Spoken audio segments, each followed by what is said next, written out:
جی ترتیل کا سبق، ترتیل اور قاعدہ، جو نورانی قاعدے کا سبق ہم نے پڑھنا ہے تو اس کے پڑھنے سے پہلے ظاہر ہے بچے کو تعوذ تسمیہ بھی پڑھانا ہوگا. تو یہ ہمارا جو کورس ہے یہ تجوید کا صرف کورس نہیں ہے بلکہ یہ ٹریننگ ہے، پڑھانے کا طریقہ بتایا جائے گا، سکھایا جائے گا. تو سب سے پہلے ظاہر ہے ہم نے اپنی تجوید کو بہتر کرنا ہے اور پھر دوسرے کی تجوید کو بہتر کرنے کا ہمیں طریقہ آنا چاہیے، غلطی کو سمجھنے کا طریقہ آنا چاہیے. محسوس ہو غلطی سمجھیں پھر غلطی کو سمجھائیں. سمجھ گئے جی؟ تو یہ سب سے بنیادی باتیں ہوتی ہیں اس تجوید کے اندر. اور مجھ سے آپ جو تجوید پڑھیں گے وہ کیا ہے؟ اگر مجھ سے تجوید کی کتاب کی باتیں حاصل کرنا چاہیں وہ تو اردو بازار سے بھی آپ کو مل جائیں گے. مجھ سے آپ نے جو چیز لینی ہے وہ کیا ہے؟ قرآن پاک پڑھتے ہوئے یا قرآن پاک سنتے ہوئے میں جو غلطی کو محسوس کرتا ہوں، میں جو غلطی کو سمجھتا ہوں، میں جو غلطی کی پہچان کرتا ہوں، میں جو غلطی کی گرفت کرتا ہوں، میں جو غلطی کی نشاندہی کرتا ہوں، یہ سارے جملے نوٹ کرنے والے ہیں اور آپ صرف سر ہلا رہے ہیں، سب دوست ہیں. یہ جتنے جملے عرض کیے سب جملے آپ نے سمجھانے کے لیے. تو جو یہ چیزیں میرے اندر پائی جا رہی ہیں، آپ کے اندر یہ باتیں آنا شروع ہو جائیں تو سمجھو وہ تجوید جو مجھے آتی تھی آپ کے پاس بھی منتقل ہونا شروع ہو گئی. اور اگر وہ احساس غلطی کو سمجھنے کا، غلطی کو سمجھانے کا، وہ کیفیت آپ کے اندر نہیں پیدا ہوئی، تجوید کی باتیں آپ کو یاد ہو گئیں تو آپ کو تجوید نہیں آئی بھی جو میرے پاس سیکھنے کے لیے آئے. میرے پاس سیکھنے آئے ہیں تو آپ کو کیا چیز آنی چاہیے؟ وہ احساسات، غلطی کو سمجھنے کا جو احساس ہے میرے اندر وہ آپ کے اندر پیدا ہونا چاہیے. کریں گے نا کوشش انشاءاللہ جی. تو تعوذ کو پڑھنے کا کے 4 حصے ہیں. اعوذ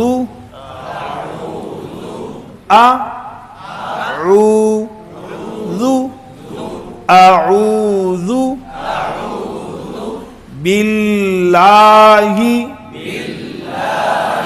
اس کو بڑا کر رہے ہیں، باللہ، ایسے باللہ من الشیطان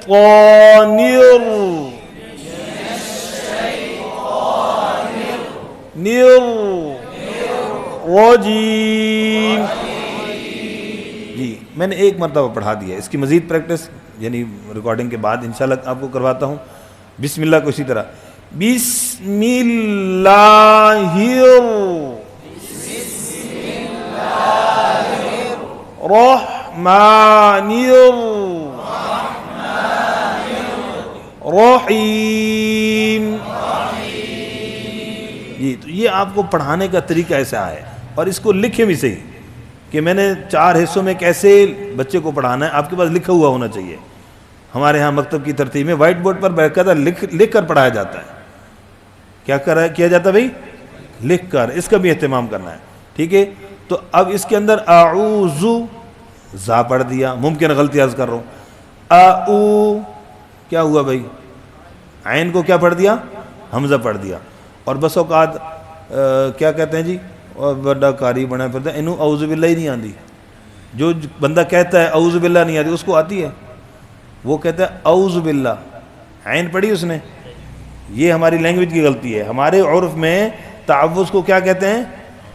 اعوذ باللہ.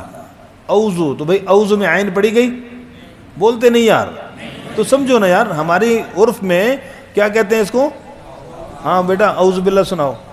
تو یہ اعوذ باللہ کیا ہوتا ہے؟ تو کہنے والا بھی غلط کہہ رہا ہے جی. اعو تو عین پر توجہ ہونی چاہیے. اسی طرح باللہ لام کی شد رہ جاتی ہے. باللہ ہے زیر مجہول ہوگی. من الشی شین کی شد، شیطا یائلین مجہول ہو جاتی ہے. شی تو ہوتا ہے، توا پڑھ جاتے ہیں، ہونٹ گول کر دیتے ہیں. نر میں را بری کر دیتے ہیں، رجیم میں موٹی. تو را کو 2 طرح نہیں پڑھنا، ایک ہی طرح موٹا ہی پڑھنا ہے. یعنی غلطی کیا ہوتی ہے؟ نیر روجیم، تو یہ غلط ہے. مکمل را کو پر ہی پڑھیں گے. ممکن غلطی سمجھ آ گئی. ایسے ہی بسم اللہ کے اندر. تو یہ قاعدے تعوذ تسمیہ کا سبق بھی ہو گیا، اس کی پریکٹس کرنی ہے. اور الف با تا کے بھی چند حروف پڑھ لیتے ہیں ساتھ.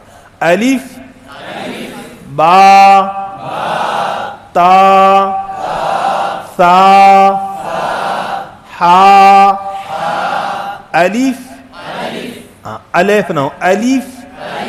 تو با میں غلطی کیا ہوتی ہے؟ لمبا کر دیا زیادہ، با غلط. دوسری غلطی با جھٹکا لگا دیا. ممکن ہے غلطیاں نوٹ کیجئے گا بھائی.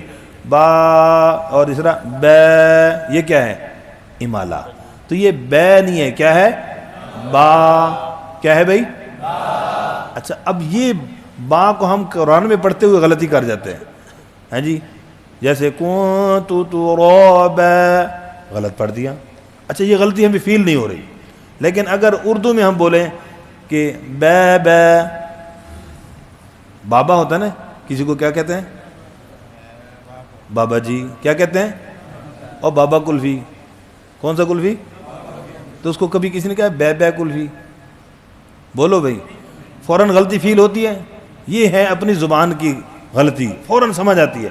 قرآن میں یہی حرف ہم غلط پڑھ رہے ہیں، ادائیگی غلط کر رہے ہیں، ہمیں فیل ہی نہیں ہو رہی. کیوں؟ اس کو سمجھنا ہے. تو ترا بے نہ ہو، ترا با. تو یہ کیا حرف ہے؟ با. بولو. تو اب با کی غلطی سمجھ آ گئی. یہ ہے اس غلطی کو محسوس کرنا. ہمیں پہلے فیل ہی نہیں ہو رہی، اب محسوس ہوگی کہ نہیں یار اردو میں ہم صحیح پڑھ رہے ہیں، پنجابی میں صحیح پڑھ رہے ہیں، یہاں غلطی کیوں ہوگی؟ تا. جی تو تے نہیں کہنا، تا سا. یہ تو اس میں بچہ غلطی کرتا ہے. کیسے؟ سا یوں پڑھتا ہے، زبان بعد میں لگاتا ہے، ٹھیک ہے. یہ پہلے لگا کے پھر غلط پڑ جاتا ہے.